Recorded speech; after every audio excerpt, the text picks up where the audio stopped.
Okay then, quick video of the sweeping technique part 2, which basically covers the rolling finger technique.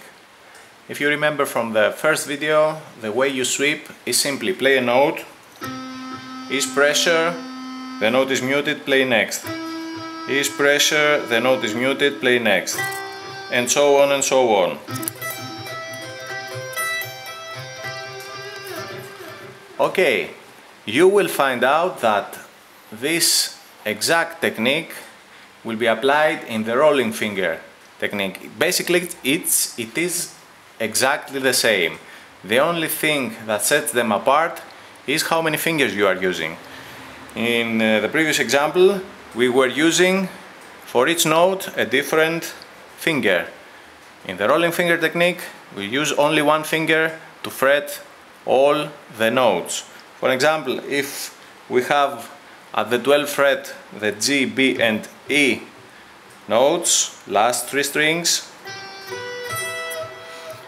this is the way that we will play them. We will play first with the tip of the finger the G, and then we just collapse our second knuckle and we fret the second, and then the same thing with the third.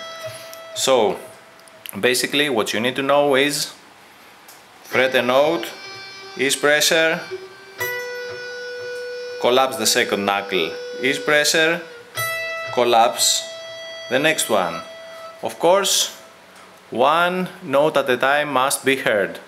Okay, that's the main point. So take your time and use all of your fingers to practice this thing. You will use not only your index, but the second, third and even the fourth finger to do exactly that.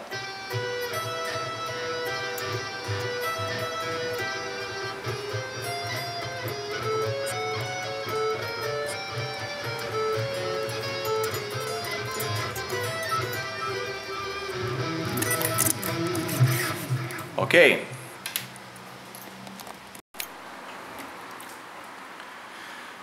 So, when you get all of this down and you can sweep using all your fingers,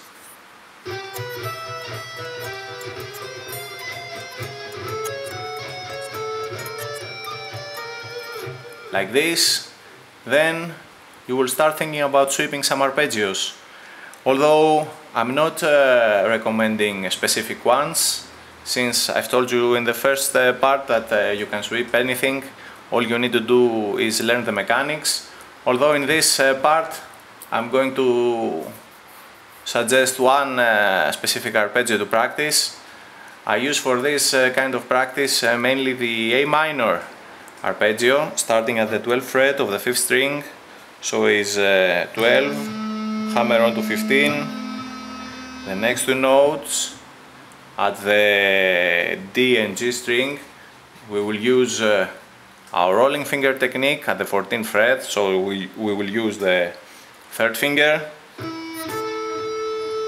then at the B string the 13th fret, and finally at the E string 12, hammer on to 17th.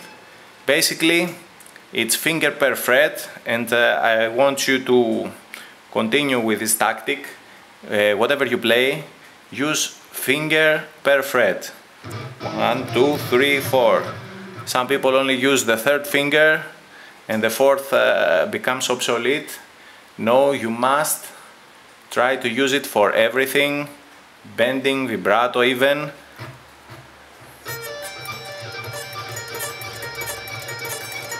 Even the rolling finger technique. It's not really difficult, but you have to practice. You will get there. So, let's run together the A minor arpeggio. As we said before, fret a note, 12th fret, hammer on to 15. Now it's time to play the rolling finger at the 14th fret. So, is the pressure, remember, play the 14th, is the pressure, play the 14th on the G string. Now in order to continue is the pressure 12, 13, sorry, then 12, 17, and so on.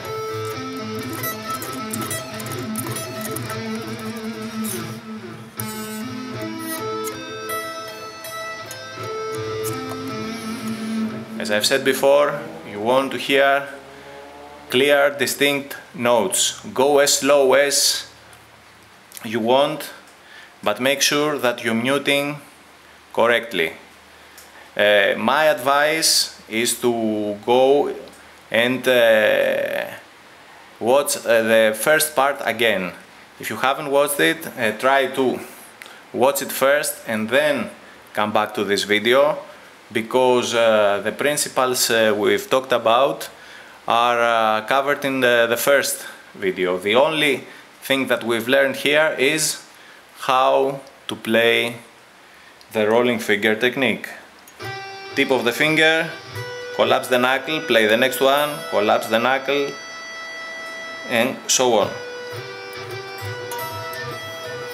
The finger does this motion. So you don't want to learn anything else. You have all the necessary information. All you need to do from now on is practice. Good luck.